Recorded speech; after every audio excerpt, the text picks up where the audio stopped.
স্বামীর উপস্থিতিতে ভাগনাকে স্বামী হিসাবে গ্রহণ করে পরকীয়ায় এক উজ্জ্বল দৃষ্টান্তের অধিকারী গুণবতী এক মামি।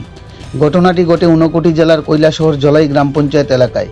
জানা গেছে, ওই এলাকার বাসিন্দা শঙ্কর রবিদাস বিগত 5 বছর পূর্বে মূর্তিছড়া এলাকা থেকে সরস্বতী রবিদাস নামে এক যুবতীকে ভালোবাসায় বেশে বিবাহ করে বর্তমানে ওদের সংসারে একটি কন্যা সন্তান রয়েছে। শঙ্কর রবিদাস আগরতলাস্থিত আইজিএম হাসপাতালে সিকিউরিটির কাজ করে। শঙ্কর রবিদাসের দূর সম্পর্কের এক ভাগ্নে সঞ্জয় রবিদাস ওনার বাড়িতে প্রায় সময় যাতায়াত করত সম্পর্কের জের ধরে। এরই মধ্যে স্বামী শঙ্করের অনুপস্থিতির সুযোগ বুঝে সঞ্জয় ও সরস্বতী প্রণয়গঠিত পরকীয়ায় সম্পর্কে জড়িয়ে পড়ে দুজনে। এরই মধ্যে বিগত কিছুদিন যাবৎ বাবার বাড়িতে যাবার নাম করে সরস্বতী তার ছোট সন্তানটিকে নিয়ে বাড়ি থেকে বের হয়ে চলে গিয়ে আর স্বামীর বাড়িতে ফিরেনি। পরবর্তীতে স্বামী শঙ্কর জানতে পারে ওর স্ত্রী সরস্বতী ভাগ্নে সঞ্জয়ের সাথে পরকীয়ায় আবদ্ধ হয়ে সন্তান সমেত পালিয়ে গেছে। এই নিয়ে স্বামী শঙ্কর গতকাল শুক্রবার কৈলাসহর মহিলা থানায় স্ত্রী সরস্বতী ও নাগর ভাগ্নে সঞ্জয়ের বিরুদ্ধে লিখিত অভিযোগ দায়ের করে। যদিও পরবর্তী সময়ে সঞ্জয় ও সরস্বতী মহিলা থানায় এসে দ্বারস্থ হয়। এই মর্মে 28 জুন দুপুরে স্ত্রী সরস্বতী কৈলাসহর মহিলা থানায় লিখিত আকারে অভিযোগ জানায় যে সে স্বামী শঙ্করের সাথে সংসার করবে না এবং কন্যা সন্তানটি শঙ্করের হাতে তুলে দেবে। পাশাপাশি সে নতুনভাবে সংসার করবে সঞ্জয়ের সাথে। স্ত্রী সরস্বতী এর কথা শুনে স্বামী শঙ্কর পুরাতন সংসার আর জোড়া লাগানো সম্ভব নয় বুঝতে পেরে আইনি প্রক্রিয়া মোতাবেক নথিপত্রে স্বাক্ষর করে স্ত্রী সরস্বতীকে জীবন সংসার থেকে মুক্ত করে দিয়ে কানায় ভেঙে পড়েন স্বামী শঙ্কর।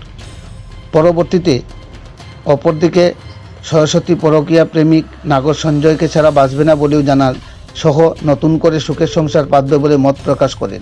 এই নিয়ে গোটা কৈলাসহর জুড়ে চাঞ্চল্য সহ গুঞ্জন বিরাজ করছে।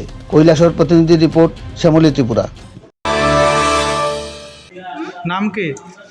সরস্বতী রবিদাস। তো তোমার স্বামী গতকালকে অভিযোগ করছে যে তুমি তার ভাগনার সাথে পালাইয়া গেছো, কি কইবা? গেছো? গেছি। কোন দিন আইছো আবার? আমরা তো পরশুদিন গেছি বাইক থেকে। আচ্ছা, কালকে আইছো? কালকে থানাতে আইছো। তো এখন তুমি কি তোমার পূর্বের জামির সাথে যাইবা নাকি ভাগনার সাথে যাইবা? লোকে যেতাম। কার সাথে? ভাগনাল ভাগনার নামটা কি? সঞ্জয় রবিদাস। তোমার মাইয়া কত বড়? 4.5 বছর। মাইয়া তোমার সাথে থাকবো না জামাইয়ের সাথে? জামাইটার সাথে। জামাইয়ের নাম কি? শঙ্কর রবিদাস। বাড়ি কই তোমরা? জলাই। কি করে হে কে? ওই ছেলেটা ভাগনা?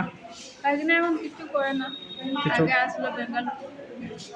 তার সাথে থাকবে? আমার স্বামী মানছে নি? না মানলেও কিটা করবো, মানতে তো লাগবে।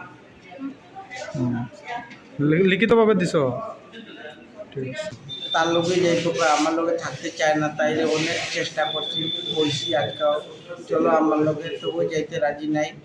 এরপরে আমি অনেক বুঝাইছি, অনেক কান্দাকাটি করছি, তবুও যাইতে রাজি নাই।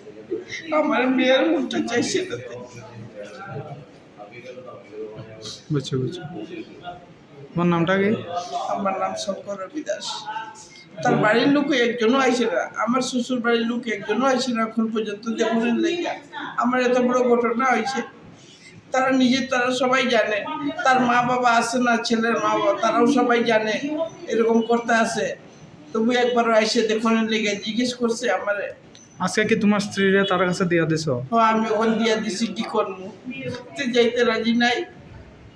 ছেলের বাড়ি কেউ নাই, জিজ্ঞেস করুন লেগা আজকে যে ডিভোর্স হইতে আছে, দেখো কোনো ভাইপা দেখো, তার বাড়ির সবাই রাজি আছে, লিখিত কেউ আইসে না।